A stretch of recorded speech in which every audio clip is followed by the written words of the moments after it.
Hey, it's Friday, so that means it's okay for you to enjoy a glass of wine while listening to this live read, instead of your usual cup of delicate tea with the pinky held out, which is, I'm sure, what you all do.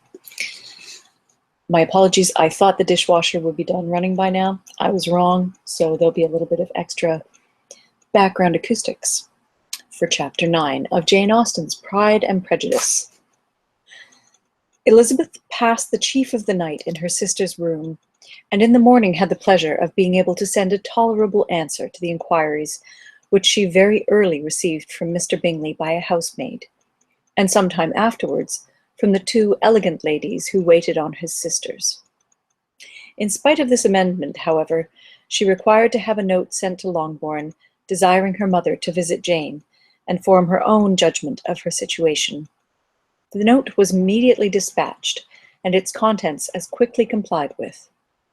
Mrs. Bennet, accompanied by her two youngest girls, reached Netherfield soon after the family breakfast. Had she found Jane in any apparent danger, Mrs. Bennet would have been very miserable, but being satisfied on seeing her that her illness was not alarming, she had no wish of her recovering immediately, as her restoration to health would probably remove her from Netherfield. She would not listen, therefore, to her daughter's proposal of being carried home. Neither did the apothecary, who arrived about the same time, think it at all advisable. After sitting a little while with Jane on Miss Bingley's appearance and invitation, the mother and three daughters all attended her into the breakfast parlour. Bingley met them with hopes that Mrs. Bennet had not found Miss Bennet worse than she expected. "Indeed I have, sir," was her answer. "She is a great deal too ill to be moved. Mr. Jones says we must not think of moving her. We must trespass a little longer on your kindness." "Removed!" cried Bingley. "It must not be thought of. My sister, I am sure, will not hear of her removal." "You may depend upon it, madam," said Miss Bingley with cold civility, "that Miss Bennet shall receive every possible attention while she remains with us." Mrs. Bennet was profuse in her acknowledgments. "I am sure," she added, "if it was not for such good friends, I do not know what would become of her, for she is very ill indeed, and suffers a vast deal, though with the greatest patience in the world, which is always the way with her, for she has, without exception, the sweetest temper I ever met with. I often tell my other girls they are nothing to her. You have a sweet room here, Mr. Bingley, and a charming prospect over that gravel walk. I do not know a place in the country that is equal to Netherfield. You will not think of quitting it in a hurry, I hope, though you have but a short lease." "Whatever I do is done in a hurry," replied he, "and therefore if I should resolve to quit Netherfield, I should probably be off in 5 minutes. At present, however, I consider myself as quite fixed here." "That is exactly what I should have supposed of you," said Elizabeth. "You begin to comprehend me, do you?" cried he, turning towards her. "Oh, yes, I understand you perfectly." "I wish I might take this for a compliment, but to be so easily seen through, I am afraid, is pitiful." "That is as it happens. It does not necessarily follow that a deep, intricate character is more or less estimable than such a one as yours." "Lizzie," cried her mother, "remember where you are, and do not run on in the wild manner that you are suffered to do at home." "I did not know before," continued Bingley immediately, "that you were a studier of character. It must be an amusing study." "Yes, but intricate characters are the most amusing. They have at least that advantage." "The country," said Darcy, "can in general supply but few subjects for such a study. In a country neighbourhood you move in a very confined and unvarying society. But people themselves alter so much that there is something new to be observed in them forever." "Yes, indeed," cried Mrs. Bennet, offended by his manner of mentioning a country neighbourhood. "I assure you there is quite as much of that going on in the country as in town." Everybody was surprised, and Darcy, after looking at her for a moment, turned silently away. Mrs. Bennet, who fancied she had gained a complete victory over him, continued her triumph. I cannot see that London has any great advantage over the country for my part, except the shops and public places. The country is a vast deal pleasanter, is not it, Mr. Bingley? When I am in the country, he replied, I never wish to leave it, and when I am in town, it is pretty much the same.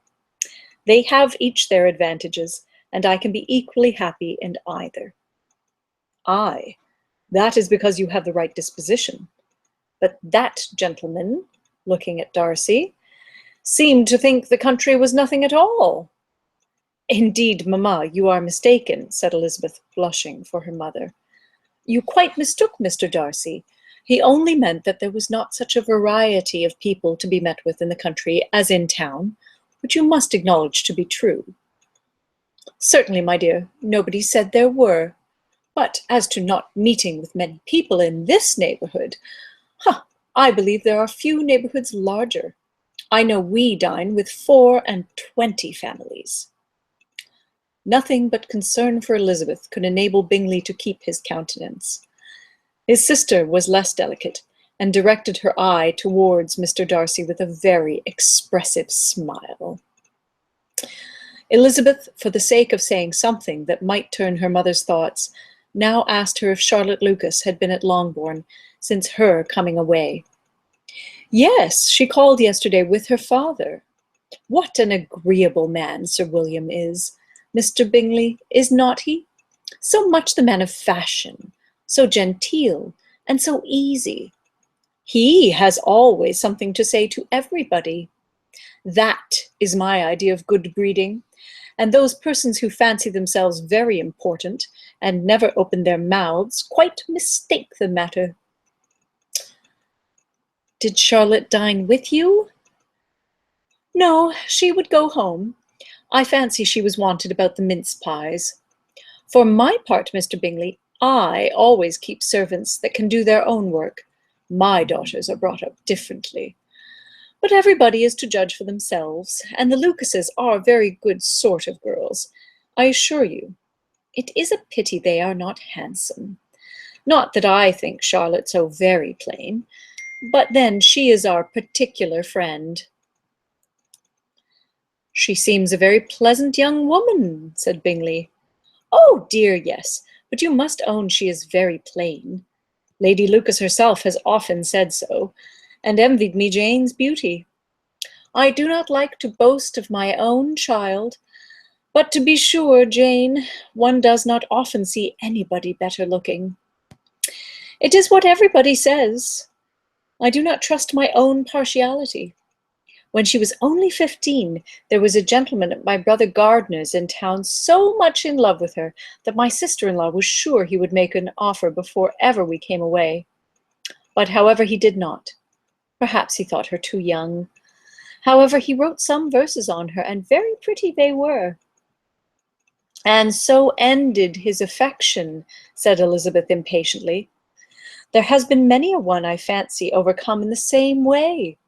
I wonder who first discovered the efficacy of poetry in driving away love. I have been used to consider poetry as the food of love, said Darcy. Of a fine, stout, healthy love it may. Everything nourishes what is strong already. But if it be only a slight, thin sort of inclination, I am convinced that one good sonnet will starve it entirely away. Darcy only smiled, and the general pause which ensued made Elizabeth tremble lest her mother should be exposing herself again. She longed to speak, but could think of nothing to say, and after a short silence Mrs. Bennet began repeating her thanks to Mr. Bingley for his kindness to Jane, with an apology for troubling him also with Lizzie. Mr. Bingley was unaffectedly civil in his answer, and forced his younger sister to be civil also, and say what the occasion required. She performed her part indeed without much graciousness, but Mrs. Bennet was satisfied, and soon afterwards ordered her carriage. Upon this signal, the youngest of her daughters put herself forward. The two girls had been whispering to each other during the whole visit, and the result of it was that the youngest should tax Mr. Bingley with having promised on his first coming into the country to give a ball at Netherfield. Lydia was a stout, well-grown girl of 15, with a fine complexion and good-humored countenance, a favorite with her mother, whose affection had brought her into public at an early age. She had high animal spirits and a sort of natural self-consequence, which the attention of the officers, to whom her uncle's good dinners and her own easy manners recommended her, had increased into assurance. She was very equal, therefore, to address Mr. Bingley on the subject of the ball, and abruptly reminded him of his promise, adding that it would be the most shameful thing in the world if he did not keep it. His answer to this sudden attack was delightful to their mother's ear.